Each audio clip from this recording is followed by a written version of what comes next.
नमस्कार साथियों, मैं अभिनंदन वशिष्ठ एक बार फिर से आपका अवस्थी संस्थान के ऑनलाइन कोचिंग प्लेटफॉर्म पर आपका स्वागत है। यहाँ पर हम L1 का जो पेपर हुआ था अभी टेस्ट सीरीज का पेपर संख्या 6 उसका सॉल्यूशन लेकर के आए हैं, जिसमें 9 प्रश्न आप सभी को पता है, जिसमें 4 प्रश्न शिक्षण विधि के तथा 5 प्रश्न अपने व्याकरण के हैं। प्रश्न संख्या 1, किस विकल्प में विशेषण अर्थात संख्यावाचक यानी संख्यावाचक विशेषण का प्रयोग नहीं हुआ है। देखिए संख्यावाचक विशेषण देखो एक, ये संख्यावाचक विशेषण है और ये भी है, परंतु देखो एक जो लिखा हुआ है ये अकेला लिखा हुआ है। तो विशेषण कब विशेषण होगा, जब उसके साथ में क्या होना चाहिए, उसका विशेष होना चाहिए। यानी यदि कोई भी विशेषण जिसके साथ विशेष नहीं है और किसी पदार्थ के धर्म को सूचित कर रहा है तो वह संज्ञा होता है।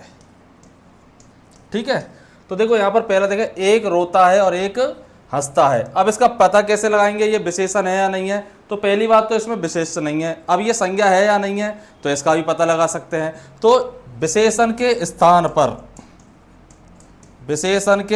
पर क्या शब्द रखना है आपको, संज्ञा। जैसे मैंने यहाँ पर रख लिया मोहन और इधर रख लिया अपन ने सोहन, तो मोहन रोता है और सोहन हंसता है। ठीक है, छात्र रोता है और छात्रा हंसती है। तो दोनों जगह हमने क्या रख दिया, संज्ञा, यानी संज्ञा फिट हो रहा है। तो इसका मतलब ये एक और एक, ठीक है, ये दोनों शब्द संज्ञा का काम कर रहे हैं और अंग्रेजी में ये सर्वनाम का काम करते हैं, इसलिए उत्तर हो जाएगा एक। दूसरे को देखिए, मुझे और रोटी चाहिए, और मूल रूप में क्या है, अव्यय है। और अव्यय कौन सा है आपका, समुच्चयबोधक, जो दो पदों या दो वाक्यों को या उपवाक्यों को या आश्रित उपवाक्यों को जोड़ने का कार्य करता है। ठीक है, तो और किसके लिए आ रहा है, रोटी के लिए। रोटी शब्द क्या है आपका, संज्ञा, तो रोटी की संख्या बता रहा है, तो एन इससे संख्यावाचक विशेषण हो जाएगा। वह कुछ पुस्तकें लाया, तो पुस्तकों की संख्या बता रहा है, एन इससे संख्यावाचक। कक्षा में 40 विद्यार्थी हैं, तो 40 ये भी संख्या बता रहा है, किसकी, विद्यार्थियों की। ये विद्यार्थी विशेष, पुस्तकें विशेष और रोटी विशेष। तो उत्तर कौन सा हो जाएगा, विकल्प संख्या 1। अगला देखिए, नाम धातु क्रिया नहीं है। क्या होती है नाम, एक होती है नामबोधक क्रिया और एक होती है नाम धातु। नाम धातु क्रिया संज्ञा सर्वनाम विशेषण के योग से बनती है। जैसे फिल्म से फिल्माना, रंग से रंगना, बात से बतियाना, शर्म से शर्माना, लाज से लजाना।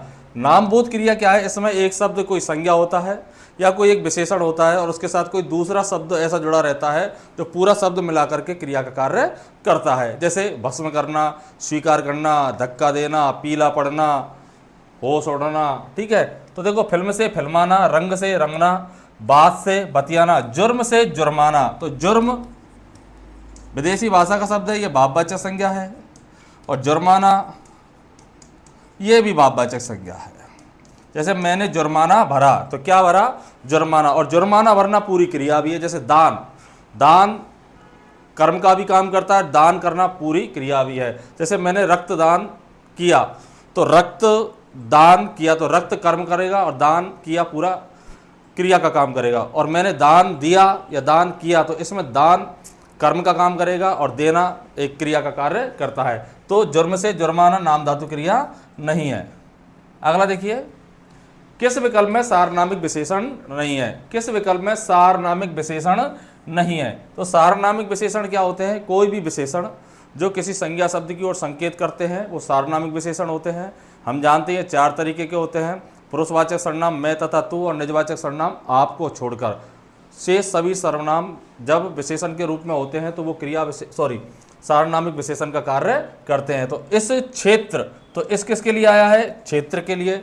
इस क्षेत्र में बहुत गंदगी है, संज्ञा की ओर संकेत है। वह आज उस पुस्तक, तो उस किसके लिए आया है, पुस्तक के लिए आया है, तो पुस्तक की ओर संकेत है। मैं इस जगह, इस किसके लिए आया है, जगह के लिए, तो जगह की ओर संकेत है।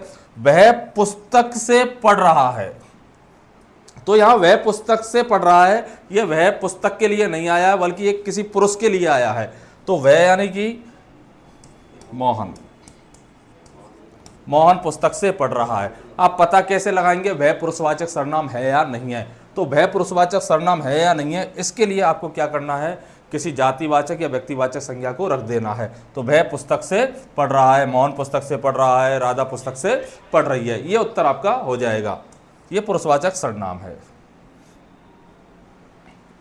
निम्न में से 4 लोकोक्तियों में से एक लोकोक्ति अन्य तीनों की समानार्थी नहीं है, उस विकल्प का चयन कीजिए। यानी कि यहाँ पर 4 लोकोक्ति दी गई हैं और उन चारों लोकोक्तियों में से 3 लोकोक्ति समान है और एक लोकोक्ति ऐसी है जो बिल्कुल भिन्न है। देखिए, जैसा नागनाथ वैसा सांपनाथ, ये कॉमन ही आएगा इधर। जैसा राजा वैसी प्रजा, जैसा देश वैसा भेष, जैसा दूल्हा वैसे बाराती। अब देखिए, चारों बिल्कुल एक जैसी लग रही हैं, परंतु इसमें 3 लोकोक्ति समान है और एक बिल्कुल भिन्न है। देखो, जैसा नागनाथ वैसा सांपनाथ, यानी समान प्रवृत्ति, यानी 2 दुष्ट प्रवृत्ति वाले लोग। जैसा राजा वैसी प्रजा, यानी समान प्रवृत्ति के लोग। जैसा दूल्हा वैसे बाराती, यानी कि समान प्रवृत्ति के लोग। परंतु जैसा देश वैसा भेष, यानी वातावरण के अनुसार अपने आप को बदलना, यानी देश काल वातावरण के अनुसार बदल जाना, यानी जैसा देश वैसा भेष। ठीक है, जैसी चाल वैसी ढाल। तो जैसा देश वैसा वेश, ये समान भाव की प्रवृत्ति नहीं है, अर्थात वातावरण के अनुसार अपने आप को बदल लेना। ये उत्तर हो जाएगा इसका, जैसा देश वैसा वेश। कौन सा समाहार द्वंद्व का उदाहरण नहीं है, यानी उस विकल्प का छांटना है जो समाहार द्वंद्व समास का उदाहरण नहीं है। यानी द्वंद्व समास 3 तरीके का है, इतरेतर, वैकल्पिक, समाहार। इसके अलावा संस्कृत में एक और चलता है आपका एक शेष द्वंद्व।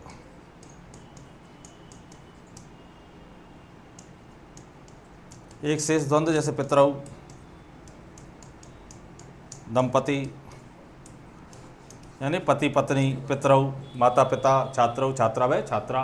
भूखा प्यासा, दोनों शब्द विशेषण है। मिठाई सिठाई, भीड़ भाड़, दौड़ धूप।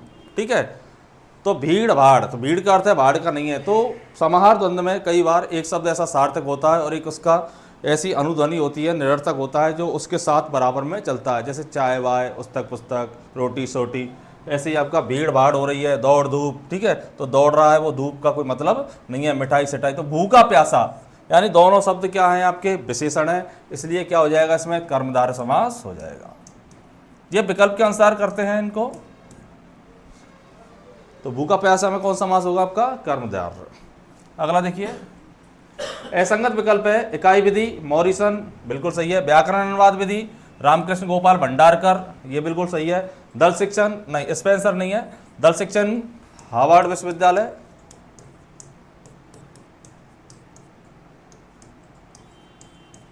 ये कहाँ पर है, अमेरिका में। कब हुई थी इसकी स्थापना, दल शिक्षण 1955। कौन है जनक, मिन्सिगन व हार्वे। प्रश्नावली बुड़वर्थ बिल्कुल सही है, ये सही है, ये सही है। ये दल शिक्षण बिल्कुल गलत है। उत्तर क्या हो जाएगा, विकल्प संख्या 3। मूल्यांकन जिस उद्देश्य की पूर्ति के लिए बनाया गया है वह उसकी पूर्ति नहीं कर पाता तो वह, यानी मूल्यांकन के लिए 5 चीजें हैं, वस्तुनिष्ठता, विश्वसनीयता, वैधता, विभेदीकरण और व्यापकता। ये 5 चीजें। तो मूल्यांकन जिस उद्देश्य की पूर्ति के लिए बनाया गया है वह उसकी पूर्ति नहीं कर पाता है तो वह कैसा माना जाएगा, अवैध माना जाएगा आपका। व्यापकता कैसी होनी चाहिए, यानी सभी क्षेत्रों को समझना चाहिए। विभेदीकरण, जिससे छात्रों को अलग अलग विभेद कर सके, यानी सभी चीज संभाल। तो वस्तुनिष्ठता का कोई मतलब नहीं है, तो कैसा होगा वो आपका, वैध नहीं है वो एक तरीके से। तो उत्तर क्या जाएगा, विकल्प संख्या 2। आगमन विधि की विशेषता नहीं है, यानी उस विकल्प को छांटना है जो आगमन विधि की विशेषता नहीं है। मनोवैज्ञानिक विधि है आगमन विधि, बिल्कुल है। नवीन ज्ञान की प्राप्ति में सहायक नहीं।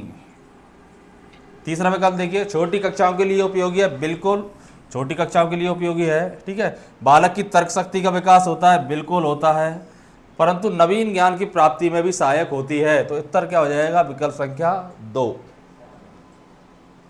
अंतिम प्रश्न, बिना बोझ के शिक्षा किसकी देन है।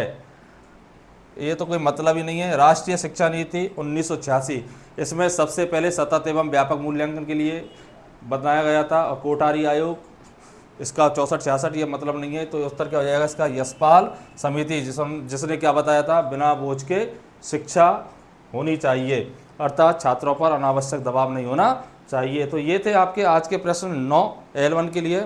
अभी जल्दी लेकर के आ रहा हूँ मैं L2 के 70 प्रश्न, जिसमें 60 प्रश्न अपने व्याकरण के हैं तथा 10 प्रश्न शिक्षण विधि के लिए हैं। आगामी कोई भी परीक्षा हो उनके लिए ये चीज़ें बहुत महत्वपूर्ण रहेंगी। आप देखते रहिए और लगातार जुड़ते रहिए अवस्थी क्लासेस से। धन्यवाद।